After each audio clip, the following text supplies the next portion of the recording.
Hello guys, എന്തെങ്കിലും മനസ്സിലാവുന്നുണ്ടോ? എന്തെങ്കിലും കേൾക്കുന്നുണ്ടോ? ഒന്നും അറിയില്ല.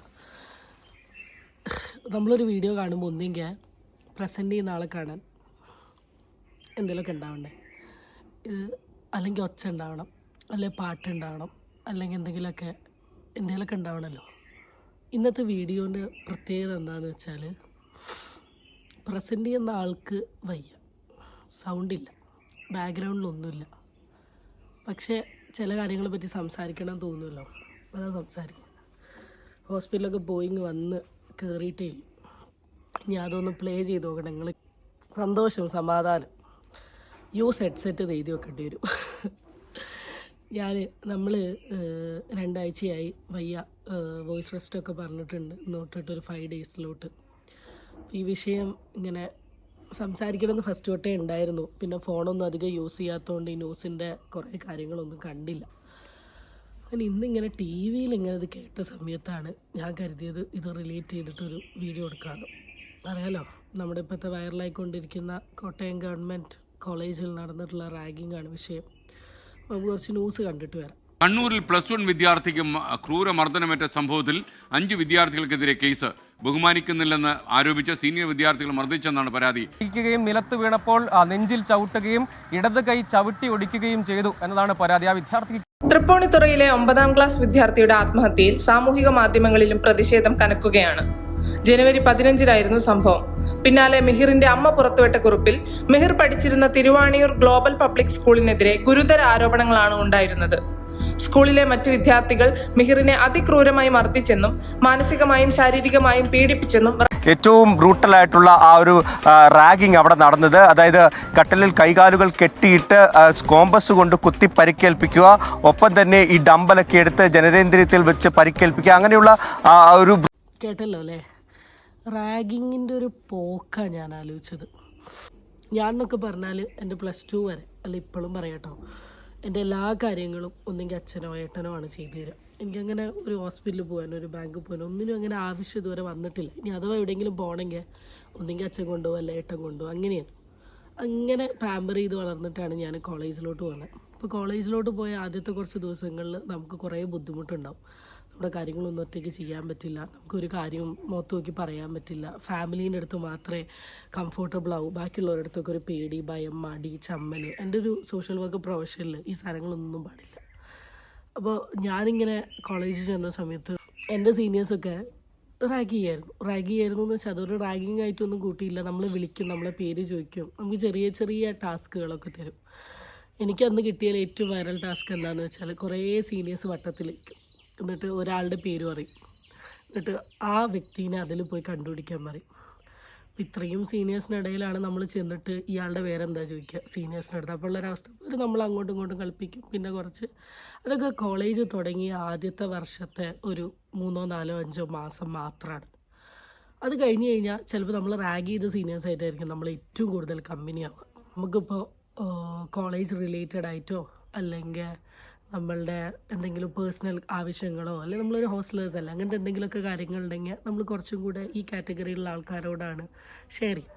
അപ്പോൾ അന്നത്തെ സംബന്ധിച്ച് റാഗിങ് എന്നൊക്കെ പറഞ്ഞാൽ നമ്മളുടെ ഒരു കോൺഫിഡൻസ് ഒക്കെ കൂട്ടുക, പുതിയൊരു സിറ്റുവേഷനുമായിട്ട് നമ്മളെ പരിചയപ്പെടുത്തുക, നമ്മളുടെ ഒരു കോളേജിൻ്റെ ഒരു വൈബായിരുന്നു, ഒരു രസമായിരുന്നു, ഒരു എൻജോയ്മെൻ്റ് ആയിരുന്നു. അങ്ങനെയായിരുന്നു അന്നത്തെ ഒരു റാഗിങ്ങിൻ്റെയൊക്കെ ഒരു പോക്ക് എന്ന് പറയുന്നത്. പിന്നെ സ്റ്റെപ്പ് കയറുക, താഴോട്ട് ഇറങ്ങുക, പിന്നെന്താ അസൈൻമെൻറ്റ് എഴുതി കൊടുക്കുക, പ്രൊജക്റ്റ് എഴുതി കൊടുക്കുക, പിന്നെ കുറേ ഇലകൾ പറിച്ചു വന്നിട്ട് അതിരുന്ന് എണ്ണുക, ഇങ്ങനത്തെ ഒക്കെ രസകരമായ സാധനങ്ങൾ. ഹോസ്റ്റലിൽ നമുക്കങ്ങനെ റാഗിങ് ഒന്നും അനുഭവപ്പെട്ടിരുന്നില്ല. അത് കഴിഞ്ഞ് ഞങ്ങൾ സെക്കൻഡ് ഇയേഴ്സ് ആയിരുന്ന സമയത്ത് നമുക്കിങ്ങനെ ജൂനിയേഴ്സ് വരും. അപ്പോൾ നല്ല റാഗിങ്, ഈ രീതിയിലുള്ള റാഗിങ് അനുഭവിച്ച ആൾക്കാർക്ക് ഒരു ടെൻഡൻസി ഉണ്ടാവും ഇത് അവർക്ക് കൊടുക്കണമെന്ന്. അപ്പോൾ ഞാൻ അന്നും ഇന്നും പറയുന്നത്, ഈ നമ്മുടെ ജൂനിയേഴ്സിന് റാഗ് ചെയ്തിട്ട് ഇപ്പോൾ നമുക്കെന്ത് കിട്ടാനാ? നമ്മൾ റാഗ് ചെയ്ത് നമ്മൾ സീനിയേഴ്സാണ്. നമുക്കിനിപ്പോൾ റാഗിങ് നമുക്ക് കിട്ടിയതിൽ എന്തെങ്കിലുമൊക്കെ ഉണ്ടെങ്കിൽ നമ്മൾ സീനിയേഴ്സിനല്ലേ കൊടുക്കണ്ടേ? ഈ പാവപ്പെട്ട ഈ പിള്ളേർക്ക് കൊടുത്തിട്ട് എന്താ കാര്യമെന്ന് ഞാൻ അന്നും ഇങ്ങനെ ആലോചിക്കുമായിരുന്നു. എൻ്റെ അറിവിൽ ഞാനങ്ങനെ റാഗിങ് ഒന്നും ചെയ്തിട്ടുണ്ടാവില്ല. വെറുതെ ഇങ്ങനെ ഒന്ന് നോക്കുക എന്നുള്ളൊരു സീനിയർ ഷോ ഇടുക എന്നല്ലാണ്ട് അങ്ങനെയൊക്കെ രസകരമായി എൻജോയ് ചെയ്തുകൊണ്ടിരുന്ന ഈ ഒരു സാധനം ഇന്നത്തെ പോക്ക് കണ്ടപ്പോൾ ഞാൻ തന്നെ ഞെട്ടി. കയ്യും കാലും അടിച്ച് തല്ലി പൊട്ടിക്കുക, കോമ്പസ് ഉപയോഗിച്ച് കുത്തുക, ചോര വരുമ്പോൾ ലോഷൻ ഇടുക, വായയിൽ ലോഷൻ ഇടുക, പിന്നെന്താണ് ബാത്റൂമിൻ്റെ ഉള്ളിൽ തല ഡിപ്പ് ചെയ്യുക, വളരെ പ്രൈവറ്റ് ആയിട്ടുള്ള ഭാഗങ്ങളിൽ ഡമ്പൽ തൂക്കുക. ഇന്നത്തെ കുട്ടികളുടെ മെൻറ്റാലിറ്റി എന്ന് പറഞ്ഞാൽ ഭയങ്കര, എനിക്കറിയില്ല എങ്ങനെയൊരു മനുഷ്യനിങ്ങനെ വേറൊരു മനുഷ്യൻ ഇങ്ങനെയൊക്കെ ചെയ്യാൻ തോന്നുന്നതെന്ന്. അങ്ങനെ തോന്നുന്നുണ്ടെങ്കിൽ അവരുടെയൊക്കെ സ്വഭാവം എന്ന് പറഞ്ഞാൽ സത്യം പറയാം ഒരു ക്രിമിനൽ ബുദ്ധിയുള്ള സ്വഭാവമായിരിക്കും. അല്ലാണ്ട് എങ്ങനെയാണ് നമുക്ക് ഒരാളെ ഇങ്ങനെയൊക്കെ ചെയ്യാൻ തോന്നുന്നത്? ഈ കേസസിലൊക്കെ പറഞ്ഞ ഒരു, അല്ലെങ്കിൽ നമ്മുടെ റാഗിങ്ങിൻ്റെയൊക്കെ ഒരു മെയിൻ സ്റ്റാർട്ടിങ് എങ്ങനെയാണെന്ന് വെച്ചാൽ ബഹുമാനിക്കുന്നില്ല എന്നുള്ളതാണ്. സീനിയേഴ്സിനെ ബഹുമാനിക്കുന്നില്ല. സീനിയേഴ്സിന് എന്ത് ഈ ബഹുമാനം എന്ന് പറയുന്ന സാധനമില്ലേ, നമ്മളൊരാളോട് ചോദിച്ച് വാങ്ങേണ്ടതല്ല, അവർക്ക് തന്നെ ഫീൽ ചെയ്ത് അവർ നമുക്ക് തരേണ്ട ഒരു സാധനമാണ് ബഹുമാനം എന്ന് പറയുന്നത്.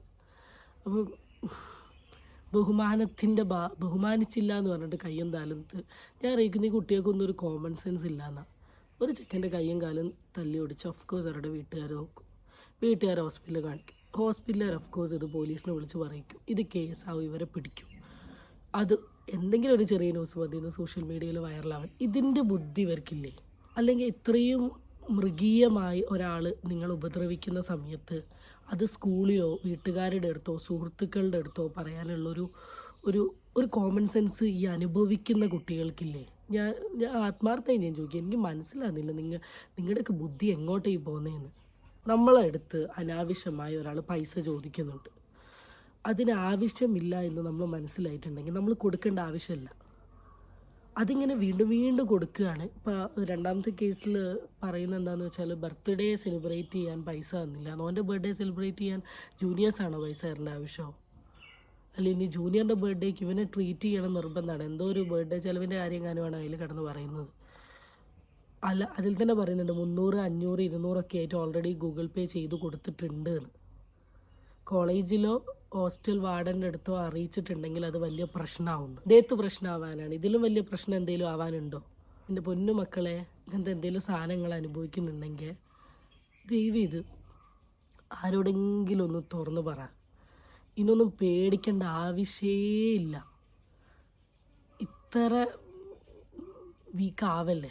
ഇതിലും പഴയ ജനറേഷനിൽ അല്ലെങ്കിൽ ഇത്രയും സപ്പോർട്ടും ഒന്നുമില്ലാത്ത സമയത്ത് വരെ പലരും അവനവൻ്റെ പ്രശ്നങ്ങൾ തുറന്ന് പറഞ്ഞിട്ടുണ്ട്. നിങ്ങളൊക്കെ എന്തിനാ പേടിക്കുന്നത്? നിങ്ങളെ ഭാഗത്ത് എന്തെങ്കിലും തെറ്റുണ്ടോ, കള്ളത്തരണ്ടോ? എൻ്റെ രണ്ടാമത്തെ ചോദ്യം എന്താണെന്ന് വെച്ചാൽ, എന്താണ് വാർഡൻ്റെ ജോലി അവിടെ? ഒരു ഹോസ്റ്റൽ നടത്തുന്ന വാർഡൻ്റെ ജോലി എന്താ? കുട്ടികൾ കയറിയോ ഇറങ്ങിയോ, അല്ലെങ്കിൽ അവരുണ്ടാക്കി തരുന്ന ഫുഡിന് എന്തെങ്കിലും കംപ്ലൈൻറ്റ് പറയുന്നുണ്ടോ, മുഴുവൻ കഴിക്കുന്നുണ്ടോ? ഇതാണോ വാർഡൻ്റെ ജോലി? എൻ്റെ പൊന്ന് ഓൾ വാർഡനേഴ്സ് ഓഫ് ദി ഹോസ്റ്റലേഴ്സ്, ഇതിൻ്റെ തൊട്ടടുത്തല്ലാത്തത് കൊണ്ടാണ് കുട്ടികൾ ഹോസ്റ്റലിൽ നിൽക്കുന്നത്.